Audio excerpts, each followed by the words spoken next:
everyone, it's Alyssa here from the Township Library. Actually, I'm from the Township Library, but I'm here in my kitchen for another episode of Book Cooks. Licorice was here, she just left. She decided she didn't want to be in on this today. Oh well. She's been sniffing a lot of the ingredients. You'll see what they are, you'll figure it out. She's mad she's not getting any. We are cooking today from this brand new book. It is called Cook Once Dinner Fix by Cassy Joy Garcia. Quick and exciting ways to transform tonight's dinner into tomorrow's feast.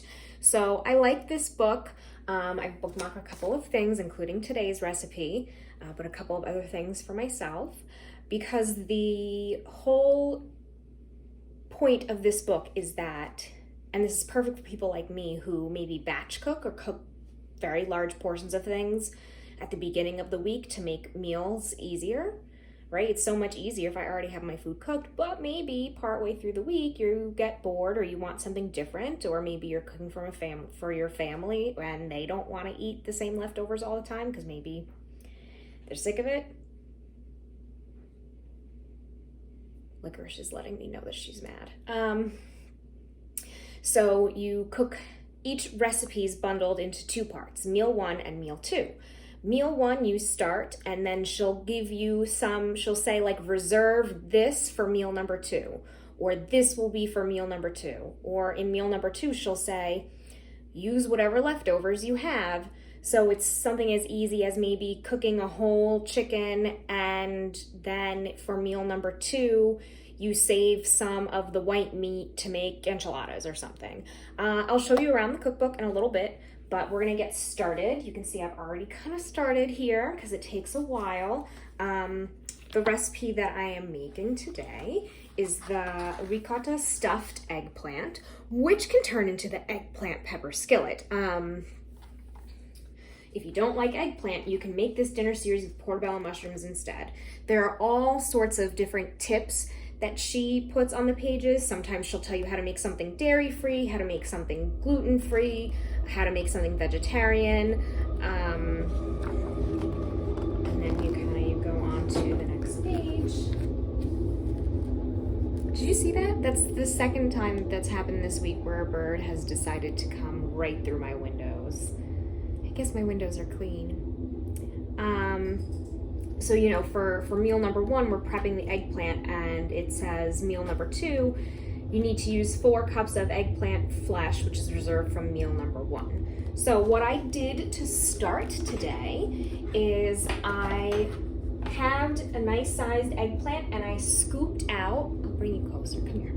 I scooped out the flesh, leaving about, before it baked, 1/4 of an inch all around. Then I oiled the outside and the inside, and I liberally salted. And so these innards, the inside flesh here, that's what you use for meal number two. So I saved that, that's in my fridge. So the eggplant pepper skillet is yellow onion, red bell pepper, the eggplant, garlic, can of crushed tomatoes, fresh lemon juice, paprika, chili powder, cumin, black pepper, eggs. It's like an egg bake, but with eggplant. But you can have it for any meal. Eggs are not just for breakfast. Okay, I got my hand towels. Okay, so I've already done that, and I have roasted this for about 25 to 30 minutes. And so then what we do, and you can do this while this is roasting, but I did not plan my time effectively. We're gonna make the filling. So the filling is, you guessed it, ricotta. So I have my ricotta right here. I'm gonna put it in my bowl. This is a really easy filling, just like so easy. This is what Licorice wanted. She wanted this. Wasn't gonna share any, sorry. So I've got that in my bowl. Then you do 1 egg.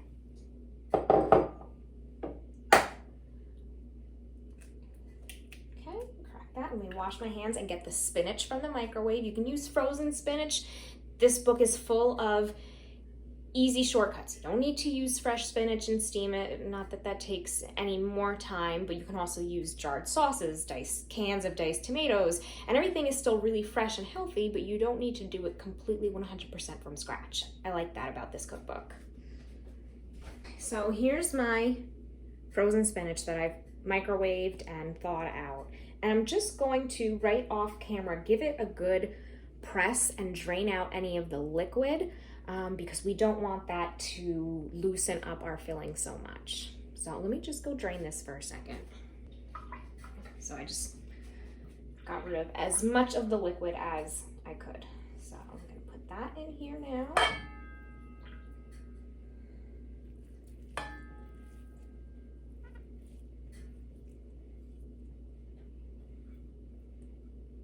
Okay, toss this in the sink.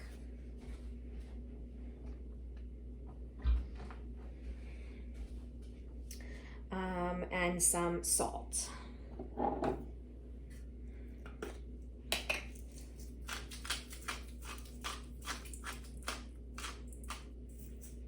toss in some other seasonings if you want, like oregano, parsley, basil, little pepper. I might actually put a little pepper in here. Not following exactly, but you know. And just mix this all up. This is our filling. So just make sure you break that egg yolk.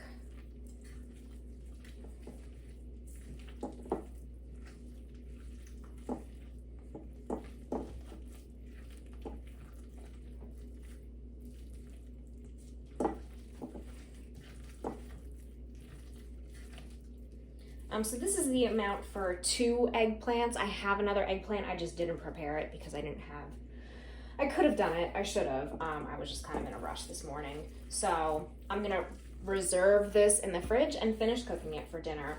But for right now, I'm just gonna stuff what I have. This is like similar to the idea of like a lasagna filling. You do that when you're making lasagna. It's not just ricotta and mozzarella. It's also an egg. Also, a lot of times we use spinach. So it's kind of like that, but no pasta. And so if you've got that kind of craving, but you don't want to have the pasta, do that. All right, so I'm gonna go ahead and stuff my little eggplant boats here.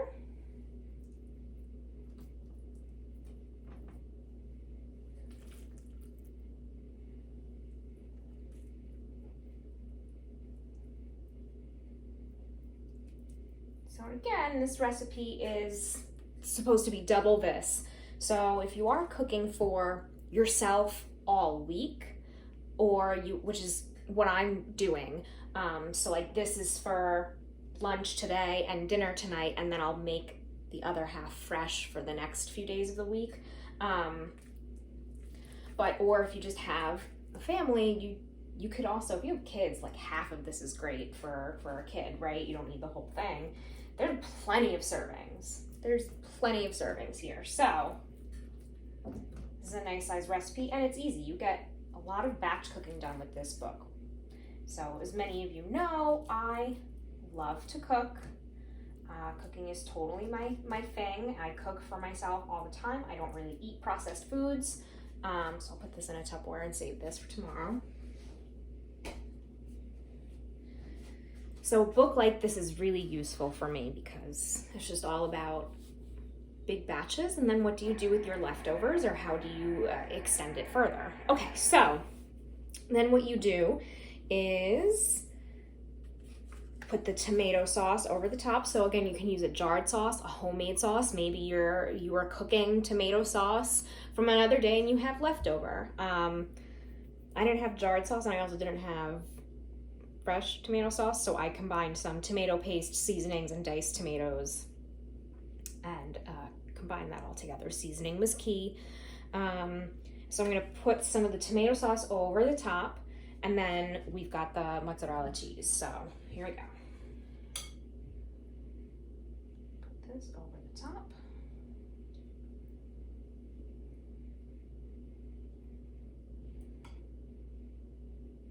right? And if you're like me and you're cheating, don't use just diced tomatoes because it's very liquidy and it just hasn't been cooked. So I added the tomato paste because it's been cooked down and reduced. It's a little sweeter, it doesn't have that tinny taste. And then of course I added some garlic, salt, pepper, oregano, basil, and parsley. Okay.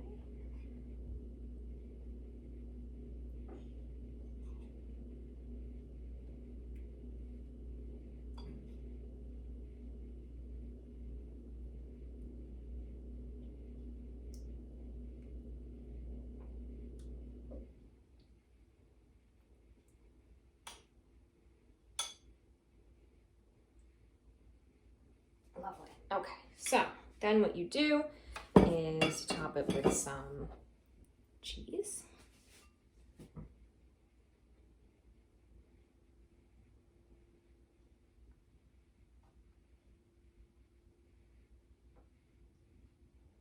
Distribute it nice and evenly. Equal opportunity cheese over here, right?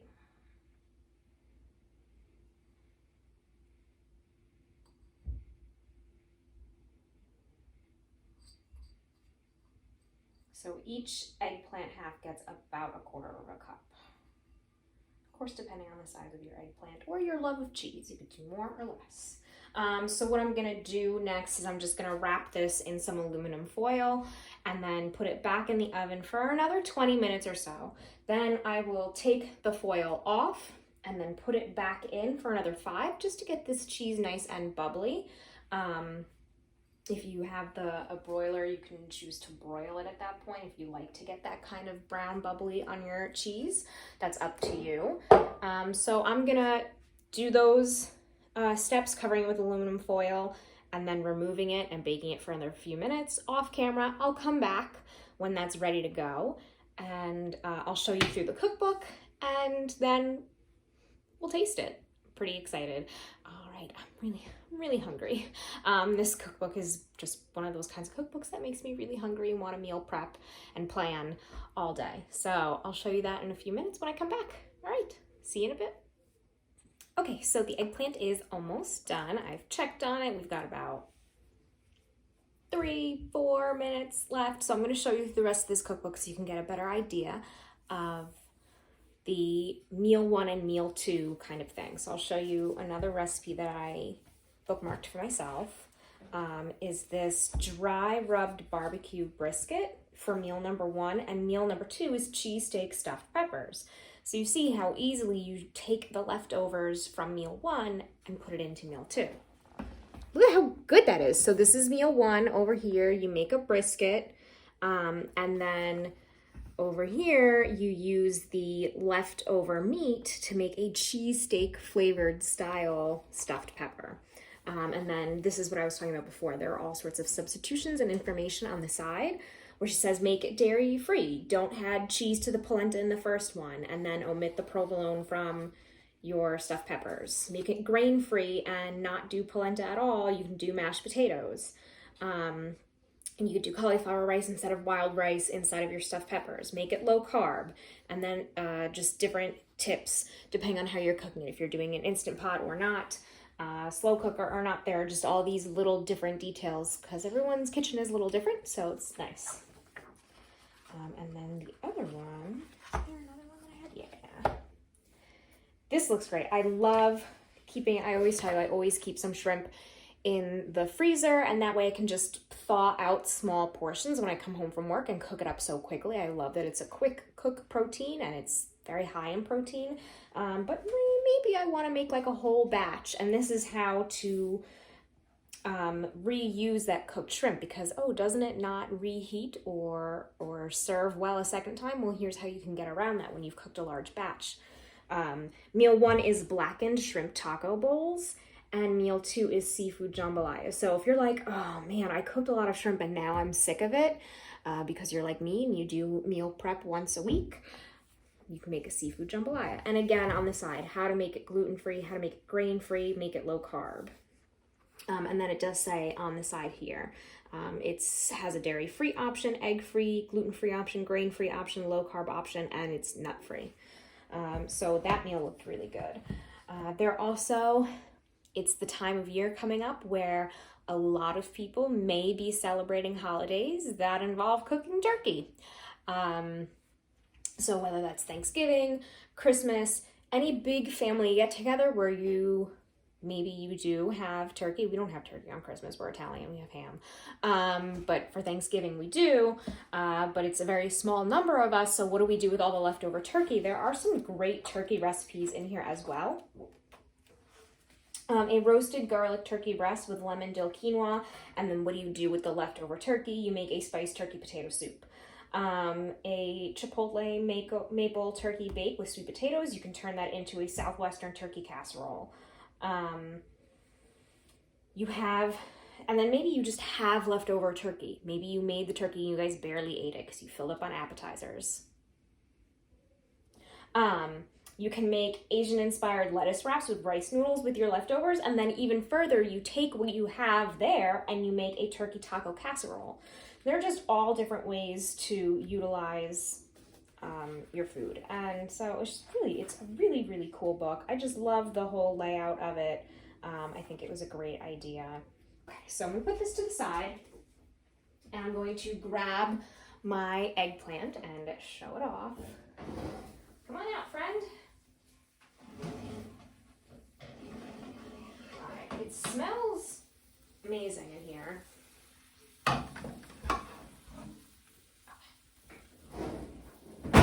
So let me bring you in a little closer. Look at that. That is awesome. And these are still really hefty. The skin's gotten kind of crisp around the edges, and it just smells so good in here right now. Okay, so I'm going to grab a plate, a knife, and a fork. Even though this is really, really hot right now, we're gonna dive in. I'm hungry. When am I not? Okay, let me grab a plate.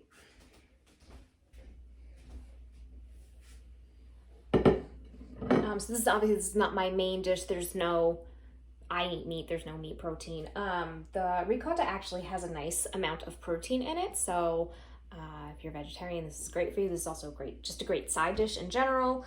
But you can also, I was thinking, if you want to make this a complete meal, you can add some cooked ground meat to it, whether it's beef, chicken, or turkey, even some sausage. I would cook it first because then you're going to prolong your cooking time and you don't want to ruin your eggplant. Really, we're just cooking it to get everything to melt together and to get that egg cooked. But yeah, you could add some ground meat, some already cooked ground meat. I would do the cheese filling, then a little bit of ground meat, and then the sauce and the cheese. That's what I would do.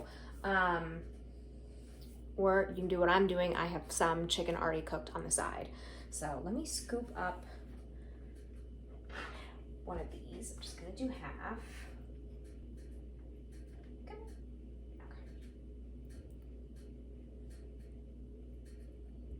All right, let me show you what that looks like. The little cross section here.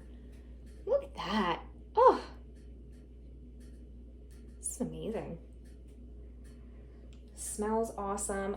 In the book and in the recipe, which is on our website right now, and I think I still have September and October's recipes up there as well. December TBD, I haven't figured it out yet. Still the beginning-ish of November, beginning, middle. But the recipes are on our website right now. Of course, you can always go check out the cookbook because it is available at the library. But the recipe in the book says to sprinkle a little bit of fresh shredded basil over top. I don't have any fresh basil and I'm hungry now, so I'm gonna just dig in. I don't really care about the garnish. It's fine. It's fine. All right, so I'm just gonna dig right in to make sure I get a little bit of everything. Make sure I get cheese and tomato. Yeah, the skin is got a nice crisp to it, but it's not too tough, you know? Okay, this is like a big mouthful. This is like a Food Network mouthful. You know when they're tasting things on Food Network and they unhinge their jaws like snakes to taste the food? That's what's about to happen. It's very hot, so Their food's usually not hot by the time they eat it in those judging competitions. Yeah. All right, here we go.